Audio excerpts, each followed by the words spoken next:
ನೋಡಮ್ಮ, ಸರ್ಕಾರ ಆ ತನಿಖೆ ಈ ತನಿಖೆ ಅಂತ ಹೇಳ್ಬಿಟ್ಟು ಎಲ್ಲ ಮುಚ್ಚಿಕ್ತಾರೆ ಹೊರತು ಸರ್ಕಾರ ಯಾರಿಗೂ ಸಾರ್ವಜನಿಕರಿಗೆ ಅವ್ರು ಮಾಡಿದ್ರು ಇವ್ರು ಮಾಡಿದ್ರು ಯಾರು ತೋರ್ಸಕ್ಕೋಲ್ಲ. ಹಣ ಇಸ್ಕೊಂಡು ಮತ ಹಾಕಿ ತಪ್ಪ ಯಾರ್ದು ಪ್ರಜೆದು ಅವ್ರು ಇವ್ರು ಅವ್ರದ್ದು ಇಕ್ಕೊಂಡಿದ್ದು ಅವ್ರ ಜೊತೆ ಹೋದ್ರು, ಇವ್ರು ಬೆಡ್ ಮೇಲೆ ಇದ್ರು, ಅವ್ರಿಗೆ ಮಂಚದ ಕೆಳಗೆ ಇದ್ರು. ಇಂಥವ ನಿಮಗೆ ಅಧಿಕಾರ ಬೇಕು ಅಷ್ಟು ಬಿಟ್ಟರೆ ಜನರ ಉಪಯೋಗ ಜನರಿಗೆ ಒಳ್ಳೇದು ಮಾಡ್ಬೇಕನ್ನೋ ಅಭಿಲಾಷೆ ರಾಜಕಾರಣಿಗಳ ಮಧ್ಯದಲ್ಲಿ ನನಗೆ ಕಾಣ್ತಾ ಇಲ್ಲ. ಇಂಥ ಲಪಂಗ ಲಪ್ಟಾಸಗಳನ್ನೆಲ್ಲ ಅಧಿಕಾರಿ ಶಾಹಿಗಳನ್ನೆಲ್ಲ ಇವರು ಅಧಿಕಾರಕ್ಕಾಗಿ ಏನು ಮಾಡೋಕ್ಕೂ ಸಿದ್ಧ ಅಂತ ತೋರಿಸ್ಕೊಡ್ತಾವ್ರಲ್ಲ, ಇದೇನೂ ಉಪಯೋಗ ಇಲ್ಲ. ಎಲ್ಲ ಆಲ್ ಇಂಡಿಯಾ ವೆರಿ ರಾಸ್ಕಲ್ಸ್ ಇವು. ಮೊಬೈಲ್ ಫೋನ್ ಟ್ಯಾಪ್ ಮಾಡಿರೋದಕ್ಕೆ ಒಂದಾನೊಂದು ಕಾಲದಲ್ಲಿ ಗೌರ್ಮೆಂಟೇ ಬಿದ್ದಾಯಿತು. ಸರ್, ಈಗ ರಾಜ್ಯದ ಮುಖಂಡರ ಮೇಲೆ ಹನಿ ಟ್ಯಾಪಿಂಗ್ ನಡೀತಾ ಇದೆ ಅಲ್ವಾ, ಅದ್ರ ಬಗ್ಗೆ ನಿಮ್ಮ ಅಭಿಪ್ರಾಯ ಏನು? ನಮ್ಮ ಅಭಿಪ್ರಾಯ ಏನಂದರೆ ಏನಮ್ಮ ಹೇಳಿ, ಹನಿ ಟ್ರಾಪ್ ಈ ಕಾಲದಿಂದ ಅಲ್ಲ ನಡೀತಾ ಇರೋದು. ರಾಜರ ಕಾಲದಲ್ಲಿ ಏನಾಯ್ತಾಯಿತು, ವಿಷಕನ್ಯರು ಅಂತ ಮಡಿಕೊಂಡಿದ್ರು ರಾಜರ ಆಸ್ಥಾನದಲ್ಲಿ. ವಿಷಕನ್ಯರು ಅವ್ರನ್ನ ವೈರಿಗಳಿಗೆ ಏನು ಮಾಡೋರು, ಅವ್ರನ್ನ ಸರಬರಾಜು ಕಳಿಸೋರು ಅವ್ರ ಜೊತೆ ಇದ್ದಾಗ ಇವ್ರಿಗೆ ಮೈಯೆಲ್ಲ ವಿಷ ಹಾಕಿ ಸತ್ತೋಗೋರು ವೈರಿಗಳನ್ನ. ಅದನ್ನೇನು ಮಾಡೋರು, ಈಗ ಹನಿ ಟ್ರಾಪ್ ಅಂತ ಮಾಡ್ಕೊಂಡವ್ರು. ಅದೇನು ಬದಲಾವಣೆ, ಅಷ್ಟೇ ಬದಲಾವಣೆ, ಇನ್ನೇನು ದೊಡ್ಡ ಬದಲಾವಣೆ ಏನೂ ಅಲ್ಲ. ಹನಿ ಟ್ರಾಪ್ ನಡೀತಾ ಇರುತ್ತೆ, ಈಗಿನ ಕಾಲದಿಂದ ನಡೀತಾನೇ ಇದೆ ಆ ಕಾಲದಿಂದನೂ. ಅದನ್ನು ಏನಂತ ಹೇಳಿ, ಯಾರು ಮಾಡವ್ರೆ, ಯಾರಿಲ್ಲ, ಯಾರು ಮಾಡಿಸವ್ರೆ, ಯಾರು ಮಾಡಿಸ್ಕೊಂತವ್ರೆ, ನಮಗೇನು ಒಂದು ಅರ್ಥ ಆಯ್ತಾ ಇಲ್ಲ ಇದ್ರ ಬಗ್ಗೆ. ಅದನ್ನು ಬಿಟ್ಟು ಬೇರೆ ಯಾವುದಾನ ಒಳ್ಳೆ ಸಬ್ಜೆಕ್ಟ್ಗಳಿದ್ರೆ ಮಾತಾಡಿ. ಹನಿ ಟ್ರಾಪ್ದೇ ಎತ್ಕೊಂಡು ಸುತ್ಕೊಂಡಿದ್ರೆ ಪ್ರಯೋಜನ ಏನು ಬಂತು? ಸರ್ಕಾರ ಇದ್ರ ವಿಚಾರವಾಗಿ ಕ್ರಮಗಳು ತಗೋಬೇಕಂದ್ರೆ ಯಾವ ಥರ ಕ್ರಮಗಳು ಕೈಗೊಳ್ಬೋದು ಸರ್ ಅವರು? ನೋಡಮ್ಮ, ಸರ್ಕಾರ ಆ ತನಿಖೆ ಈ ತನಿಖೆ ಅಂತ ಹೇಳ್ಬಿಟ್ಟು ಎಲ್ಲ ಮುಚ್ಚಿಕ್ತಾರೆ ಹೊರತು ಸರ್ಕಾರ ಯಾರಿಗೂ ಸಾರ್ವಜನಿಕರಿಗೆ ಅವ್ರು ಮಾಡಿದ್ರು ಇವ್ರು ಮಾಡಿದ್ರು ಯಾರು ತೋರ್ಸಕ್ಕೋಲ್ಲ. ಅದನ್ನೆಲ್ಲ ಸುಮ್ಮನೆ ಇಲ್ದಿದ್ದೆಲ್ಲ ಇದೆಲ್ಲ ವೈಮನಸ್ಸಿನಿಂದ ಮಾಡೋಂಥ ಕೆಲಸಗಳು. ಹನಿ ಟ್ರಾಪ್ ಇವೆಲ್ಲ ಮಾಡೋದು ಯಾರು? ಅವ್ರಿಗೇನೋ ಲಾಭ ಇರೋದಕ್ಕೆ, ಇದರಿಂದ ರಾಜ್ಯಕ್ಕೆ ಏನೋ ಲಾಭ ಇದೆಯಾ? ರಾಜ್ಯದ ಮಾನ ಮರ್ಯಾದೆ ಹೋಯ್ತಾ ಇದೆಯಲ್ಲ ಇಡೀ ವಿಶ್ವದಲ್ಲಿ. ಇಡೀ ನಮ್ಮ ಕರ್ನಾಟಕಕ್ಕೆ ಒಂದು ದೊಡ್ಡ ಮಟ್ಟದ ಗೌರವ ಇತ್ತು. ಒಂದು ವಿಧಾನಸಭೆ ನಡೆಯುವಾಗ, ಒಂದು ಸದನ ನಡೀತಾ ಇದ್ದರೆ ಈ ವಿಧಾನಸೌಧದಲ್ಲಿ ಏನು ನಡೀತಾಯಿತ್ತು, ನಾವು 10 ಜನ ಕೇಳ್ತಾಯಿದ್ರು, ವಿದ್ಯಾರ್ಥಿಗಳು ಹೋಗಿ ಅಲ್ಲಿ ಬಗ್ಗೆ ಕುತ್ಕೊಳ್ತಾಯಿದ್ರು. ಈಗ ಈ ಹನಿ ಟ್ರಾಪ್ ಬಗ್ಗೆ, ಸ್ವಾರ್ಥಗಳ ಬಗ್ಗೆ, ತನ್ನ ವೈಯಕ್ತಿಕ ವಿಚಾರಗಳ ಬಗ್ಗೆ ಕೇಳೋಕ್ಕೆ ವಿದ್ಯಾರ್ಥಿಗಳನ್ನ ಕಾಲೇಜಿನಲ್ಲಿ ಕಳ್ಸೋಕೆ ಹೋದರೆ ಅಪಚಾರಗಳು ಕಲಿತವೆ. ಇವರಿಂದ ಒಳ್ಳೇದೇನು ಕಲಿಯೋಂಗೆ ಇಲ್ವಲ್ಲ. ನಾವು ಏನಾದರೂ ಒಳ್ಳೇದು ಕಲಿಯೋಂಗಿದ್ರೆ ಅವಾಗ ಕಲಿಸ್ಬೇಕು. ಇವರೆಲ್ಲ ಮಾಡ್ತಾರೆ ಕೆಟ್ಟದ್ದು. ಇದು ಮಾತಾಡೋದೇನು ಪ್ರಯೋಜನ? ಅವ್ರು ನೋಡ್ದೇನೆ ಕೆಟ್ಟದ್ದು ಮಾಡೋಕ್ಕೆ ಕಳಿಸಿರೋದು. ತಪ್ಪ್ಯಾರ್ದು? ಹಣ ಇಸ್ಕೊಂಡು ಮತ ಹಾಕಿ ತಪ್ಪ್ಯಾರ್ದು ಪ್ರಜೆದು ತಪ್ಪು. ನಾನು ಮಾಡಿಬಿಟ್ಟು ಪಾಪ ಅವ್ರನ್ನೇ ಯಾಕೆ ಟೀಕೆ ಮಾಡಬೇಕು ಅಲ್ವಾ? ಒಳ್ಳೆಯವ್ರನ್ನ ಆಯ್ಕೆ ಮಾಡಿದರೆ ಈ ಪರಿಸ್ಥಿತಿ ಬರ್ತಾಯಿತ್ತು ನಮಗೆ. ನಾವು ಒಳ್ಳೆಯವ್ರನ್ನ ಆಯ್ಕೆ ಮಾಡಲಿಲ್ಲ. ಈಗ ಅವ್ರ ಬಗ್ಗೆ ನಾವು ಆಯ್ಕೆ ಮಾಡಿರೋ ಅಂತಾರನ್ನ ಅವ್ರು ಆ ಕೆಲಸ ಮಾಡ್ತಾರೆ ಅಂತ ಗೊತ್ತಾದ್ಮೇಲೆ ಮತ್ತೆ ಯಾಕೆ ಅದ್ರ ಬಗ್ಗೆ ನಾವು ಚರ್ಚೆ ಮಾಡಬೇಕು? ಒಳ್ಳೆಯವರಲ್ಲ ಅಂತ ನಮ್ಗೆ ಗೊತ್ತಾಯ್ತಲ್ಲ. ಈಗ ಏನೋ ಬದಲಾವಣೆ ಮಾಡ್ಕೊಳ್ಳಿ. ಯಾರು ಕೆಟ್ಟದ್ದು ಮಾಡೋರೆ, ಯಾರು ಒಳ್ಳೇದು ಮಾಡ್ತಾರೆ, ಸಮಾಜಕ್ಕೆ ಯಾರಿಗೆ ಮಾಡ್ತಾರೆ, ವಿದ್ಯಾರ್ಥಿಗಳ ಬಗ್ಗೆ ಯಾರು ಮಾಡ್ತಾರೆ, ರೈತರ ಬಗ್ಗೆ ಯಾರಿಗಿದೆ, ವರ್ತಕರ ಬಗ್ಗೆ ಯಾರಿದೆ, ಕಾರ್ಮಿಕರ ಬಗ್ಗೆ ಆಗಿದೆ, ದಿನಗಲು ನೌಕರ ಬಗ್ಗೆ ಇದೆಯಾ, ನಮ್ಮ ಪೌರ ಕಾರ್ಮಿಕರ ಬಗ್ಗೆ, ಈ ಥರ ಹಲವಾರು ಸಂಘಟನೆ ಸಮಸ್ಯೆಗಳ ಬಗ್ಗೆ ಚಿಂತೆ ಮಾಡಬೇಕು ಶಾಸನ ಸಭೆಯಲ್ಲಿ. ಏನು ನಡೀತಾ ಇರೋದಲ್ಲಿ ಹನಿ ಟ್ರಾಪು, ಇವ್ರು ಅವ್ರದ್ದು ಇಕ್ಕೊಂಡಿದ್ದು, ಅವ್ರ ಜೊತೆ ಹೋದ್ರು, ಇವ್ರು ಬೆಡ್ ಮೇಲೆ ಇದ್ರು, ಅವ್ರಿಗೆ ಮಂಚದ ಕೆಳಗೆ ಇದ್ರು. ಇಂಥವ ಇದರಿಂದ ಏನು ಕಲಿತೀರಾ? ಕಲಿಯೋಕ್ಕೆ ಏನೈತೆ? ಮಾತಾಡಿ ನಾವು ಮಕ್ಕಳಿಗೆ ಅಶ್ಲೀಲ ಪದಗಳನ್ನ ನಾವು ಬಳಸಿ ಮಕ್ಕಳು ನಮ್ಮಿಂದ ಕಲಿತೇವೆ. ಇಂಥವು ಬರಬಾರ್ದು. ಸಮಾಜಕ್ಕೆ ಒಳ್ಳೆ ಬೆಳವಣಿಗೆ ಆಗಬೇಕು. ಒಳ್ಳೆ ಸಮಾಜ, ವಯಸ್ಸಾದರ ಬಗ್ಗೆ, ವೃದ್ಧಾಪಿಗಳ ಬಗ್ಗೆ, ವಿಧವೆಯರ ಬಗ್ಗೆ, ಅಂಗವಿಕಲರ ಬಗ್ಗೆ, ವಿದ್ಯಾರ್ಥಿಗಳ ಬಗ್ಗೆ, ನೀರಾವರಿ ಬಗ್ಗೆ ಹಲವಾರು ಸಮಸ್ಯೆಗಳು ಸಾಕಷ್ಟಿದೆ. ರಸ್ತೆ ಅಭಿವೃದ್ಧಿ ಬಗ್ಗೆ ಮಾತಾಡಿ. ಎಂಥವಿದೆ ರೀ? ಕೈಗಾರಿಕೆಗಳೆಲ್ಲ ನಿಲ್ಲಿಸ್ಬಿಟ್ಟಿದ್ದೀರ. ಕೈಗಾರಿಕೆಗಳು ಮರುಸ್ಥಾಪನೆ ಆದರೆ ನಿರುದ್ಯೋಗ ಸಮಸ್ಯೆ ಬಗ್ಗೆ ಇರ್ತೈತೆ. ಇದ್ರ ಬಗ್ಗೆ ಚರ್ಚೆನೇ ಇಲ್ಲ ನಿಮ್ಮಲ್ಲಿ.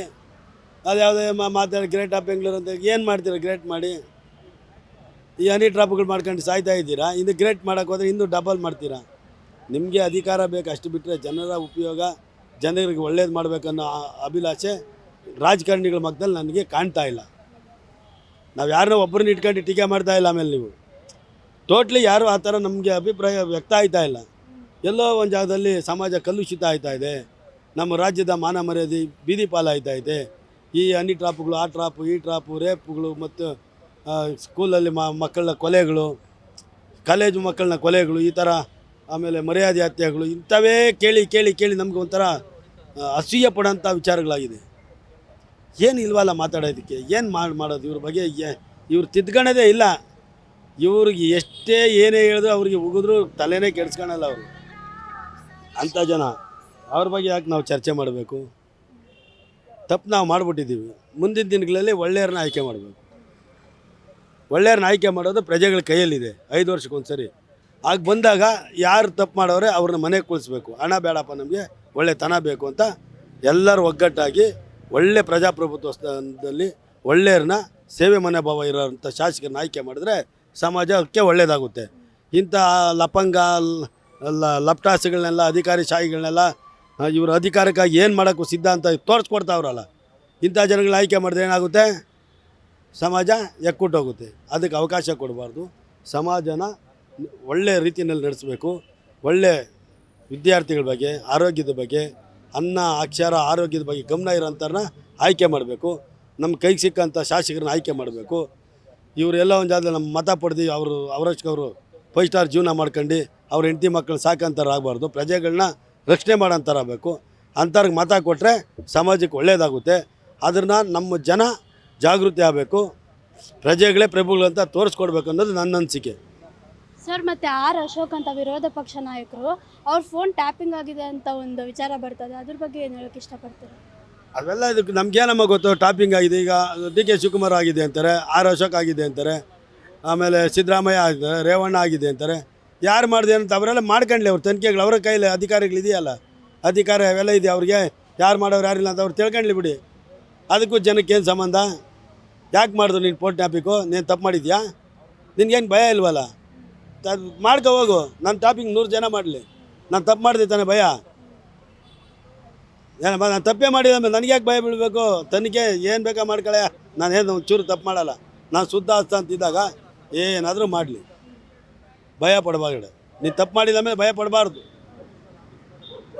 ತಪ್ಪು ಎಲ್ಲ ಒಂದು ಜಾಗದಲ್ಲಿ ನೀವು ಫೋನ್ ಮಾಡಿದ್ವಿ, ಎಲ್ಲ ಒಂದು ಜಾಗದಲ್ಲಿ ನೀವು ಗುಸುಗಳು ಬೇಕಾದಷ್ಟು ನಡೀತೈತಲ್ಲ, ನೀವು ಹೇಳಂಗೆ ಕಾಣಿಸ್ತಲ್ಲ. ಹಂಗೆ ನಿಮ್ಗೆ ಭಯ ಬಂದಮೇಲೆ ಏನು ಅರ್ಥ? ತಪ್ಪು ಮಾಡಿದೆ ಅಂತ ಅರ್ಥ ಅಲ್ವಾ?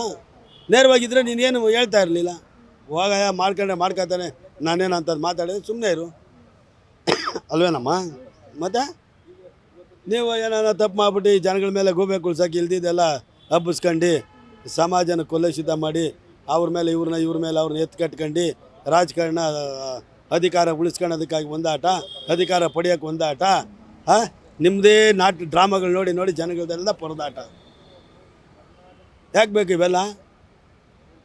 ನಿಮ್ಮ ಇದು ಈ ಬೀದಿ ನಾಟಕ ನೋಡೋಕ್ಕೆ ನಾವು ಯಾಕೆ ಬೇಕೆ ಜನ? ಅದನ್ನೆಲ್ಲ ಕೇಳೋಕ್ಕೆ ಪಾಪ ನಿಮ್ಮಂಥ ಮೀಡಿಯಾದವ್ರು ಬೇರೆ, ಹೇಳೋಕ್ಕೆ ನಾವು ಕೆಲಸ ಕೆಟ್ಟವ್ರು ನಾವು ಬೇರೆ. ಆಯ್ತು, ಇದೇನೂ ಉಪಯೋಗ ಇಲ್ಲ. ಎಲ್ಲ ಆಲ್ ಇಂಡಿಯಾ ವೆರಿ ರಾಸ್ಕಲ್ಸ್ ಇವು. ಸರ್, ಈಗ ಸರ್ಕಾರದ ಮುಖಂಡರ ಮೇಲೆ ಹನಿ ಟ್ರ್ಯಾಪು, CD, ಪೆನ್ ಡ್ರೈವ್ ಅಂತ ಈ ವಿಚಾರಗಳೆಲ್ಲ ಬರ್ತಾ ಇದೆ ಅಲ್ವಾ? ಅದ್ರ ಬಗ್ಗೆ ನಿಮ್ಮ ಅನಿಸಿಕೆ ಏನು ಸರ್? ಅಮ್ಮ, ಹನಿ ಟ್ರ್ಯಾಪು ಅನ್ನೋದು ಏನು ಅಂತ ನನಗೆ ಗೊತ್ತಿಲ್ಲ ಸರಿಯಾಗಿ. ಹನಿ ಟ್ರ್ಯಾಪು ಮಾಡೋ ಜಾಗ ಆಯ್ತಲ್ಲ ಅಲ್ಲಿ ಸದನ, ಅದು ಅಲ್ಲಿ ಮಾಡೋದು ಭಾರಿ ತಪ್ಪು ಅಂತ, ಅದ್ರ ಬಗ್ಗೆ ಮಾತಾಡೋದು ತಪ್ಪು ಅಂತ ನನ್ನ ಅಭಿಪ್ರಾಯ.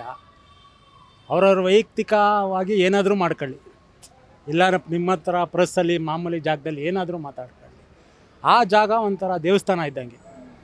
ದೊಡ್ಡವರು ನಮ್ಮ ಹಿರೀಕರು ಮಾಡಿರೋ ಜಾಗ, ಒಳ್ಳೆಯದಕ್ಕಾಗಿ ಒಳ್ಳೆಯ ಉಪಯೋಗಕ್ಕೋಸ್ಕರ ಮಾಡಬೇಕು ಅನ್ನೋ ಉದ್ದೇಶ ಅವ್ರದ್ದು. ಆ ಜಾಗದಲ್ಲಿ ಮಾಡಬಾರ್ದು ಅನ್ನೋ ಉದ್ದೇಶ ನಮ್ಮದು. ನನ್ನ ಅಭಿಪ್ರಾಯ, ಆ ಜಾಗದಲ್ಲಿ ಹನಿ ಟ್ರ್ಯಾಪು ಅವ್ರ ವೈಯಕ್ತಿಕ ವಿಷಯಗಳನ್ನ ಮಾಡಬಾರ್ದು ಅನ್ನೋ ಉದ್ದೇಶ ನಂದು. ಸರ್, ಇದು ಯಾರು ಮಾಡಿಸ್ತಾ ಇದ್ದಾರೆ? ಇದು ಮಾಡಿಸೋದ್ರಿಂದ ಅವ್ರಿಗೇನು ಲಾಭ? ರಾಜಕೀಯ ಲಾಭಗಳು ಇರಲ್ವ ಅಮ್ಮ? ರಾಜಕೀಯ ಲಾಭಗಳು ಇರುತ್ತೆ. ಅವರ ಏನೇನು ಇರುತ್ತೆ, ಏನೇನು ಮನಸ್ಸಲ್ಲೈತೋ ಅವ್ರದ್ದು ಗೊತ್ತಿಲ್ಲ, ಅವರವ್ರ ವೈಯಕ್ತಿಕ. ಆದರೆ ನನ್ನ ಅಭಿಪ್ರಾಯದಲ್ಲಿ ಆ ಸದನದಲ್ಲಿ ಮಾತಾಡೋದು ಒಳ್ಳೆಯದಲ್ಲ ಅನ್ನೋ ಉದ್ದೇಶ ನಾನು ಇದು ನಿಮ್ಮ ಚಾನಲ್ ಮುಖಾಂತರ ಹೇಳೋಕ್ಕೆ ಇಷ್ಟಪಡ್ತೀನಿ. ಸರ್, ಮತ್ತು ಸರ್ಕಾರ ಈ ವಿಚಾರವಾಗಿ ಕ್ರಮಗಳನ್ನ ಕೈಗೊಳ್ಬೇಕಂದ್ರೆ ಯಾವ ಥರ ಕ್ರಮಗಳು ತರಬೇಕು? ಕೊಡಬೇಕಮ್ಮ, CBIಗೋ CODಗೋ ಕರೆಕ್ಟಾಗಿ ಸೆಂಟ್ರಲ್ ಗೌರ್ಮೆಂಟ್ ಕಡೆಯಿಂದ ಏನಾದರೂ ಒಳ್ಳೆಯ ಕಡೆ ಲಾಯರಿಂದನೋ ಒಳ್ಳೆಯ ಕಡೆ ಜಡ್ಜಿಯಿಂದನೋ ಇದನ್ನು ತನಿಖೆ ಮಾಡಿ ಇದನ್ನು ಇಲ್ಲಿಗೆ ಸ್ಟಾಪ್ ಮಾಡಬೇಕು. ಯಾವ ದೊಡ್ಡವರೇ ಆ ಥರ ಮಾಡ್ತಾಯಿದ್ದಾರೆ ಅಂದರೆ ಸಣ್ಣ ನಮ್ಮಂಥವ್ರ ಕತೆ ಹೆಂಗೆ ಅನ್ನೋ ಲೆಕ್ಕ ನನ್ನ ಅಭಿಪ್ರಾಯ. ದೊಡ್ಡವರೇ ಈ ದಾರಿಗೆ ಇಳಿದ್ಬಿಟ್ರೆ ಈ ಸಣ್ಣ ಹೆಣ್ಮಕ್ಳು, ಸಣ್ಣ ಗಂಡು ಮಕ್ಕಳು ಅವ್ರನ್ನೆಲ್ಲ ರೋಡಿಗೆ ಬಂದು ಬಿದ್ದಾಕ್ಬಿಟ್ಟು ಎಷ್ಟೋ ಜನ ಸೂಸೈಡ್ ಮಾಡ್ಕೊಂಬಿಡ್ತಾರೆ. ಅವರ ದುಡ್ಡಿದೆ ಏನೋ ಫೇಸ್ ಮಾಡ್ತಾರೆ, ಹೆಂಗೋ ಮಾಡ್ತಾರೆ. ಈ ಮಾನ ಮರ್ಯಾದೆಗೆ ಅಂಜೋ ಜನ ಆದರೆ ಎಷ್ಟೋ ಜನ ಸೂಸೈಡ್ ಮಾಡ್ಕೊಂಬಿಡ್ತಾರೆ. ದಯವಿಟ್ಟು ಈ ಕೆಲಸ ಮಾಡಬಾರ್ದು ಅನ್ನೋ ಉದ್ದೇಶ ನಂದು. ಸರ್ ಮತ್ತು ಆರ್ ಅಶೋಕ್ ವಿರೋಧ ಪಕ್ಷದ ನಾಯಕರು ಅವ್ರ ಫೋನು ಟ್ಯಾಪಿಂಗ್ ಆಗಿದೆ ಅಂತ ಒಂದು ವಿಚಾರ ಬಂದಿದೆ ಈಗ, ಅದ್ರ ಬಗ್ಗೆ ಏನು ಹೇಳೋಕ್ಕೆ ಇಷ್ಟ? ಗೌರ್ಮೆಂಟ್ನವರು ಇಂದ ರಾಮಕೃಷ್ಣ ಹೆಗಡೆ ಕಾಲದಲ್ಲೂ ಈ ಥರ ಒಂದ್ಸಲಿ ಟ್ಯಾಪ್ ಆಯಿತು. ಈ ರಾಮಕೃಷ್ಣ ಹೆಗಡೆ ಅವರು CM ರಾಜೀನಾಮೆ ಕೊಡೋಕ್ಕೆ ಮುಖ್ಯ ಕಾರಣನೇ ಅದು. ಈಗ ಏನೇ ಎಲ್ಲ ಕಡೆನೂ ನಡೀತಾ ಇದೆ, ಟ್ಯಾಪು ಅದು ಇದು ಅಂತ ಎಲ್ಲ ಕಡೆ ನಡೀತಾ ಇದೆ. ಗೌರ್ಮೆಂಟ್ ಒಂದಾನೊಂದು ಕಾಲದಲ್ಲಿ ಗೌರ್ಮೆಂಟೇ ಬಿದ್ದೋಯ್ತು. ಈ ಮೊಬೈಲ್ ಫೋನ್ ಟ್ಯಾಪ್ ಮಾಡಿರೋದಕ್ಕೆ ಒಂದಾನೊಂದು ಕಾಲದಲ್ಲಿ ಗೌರ್ಮೆಂಟೇ ಬಿದ್ದೋಯ್ತು. ಇದು ಸಹ ಒಳ್ಳೆಯದಲ್ಲ. ಹೆಚ್ಚಿನ ಸುದ್ದಿಗಳಿಗಾಗಿ ನಮ್ಮ ಚಾನೆಲ್ನ ಸಬ್ಸ್ಕ್ರೈಬ್ ಮಾಡಿ.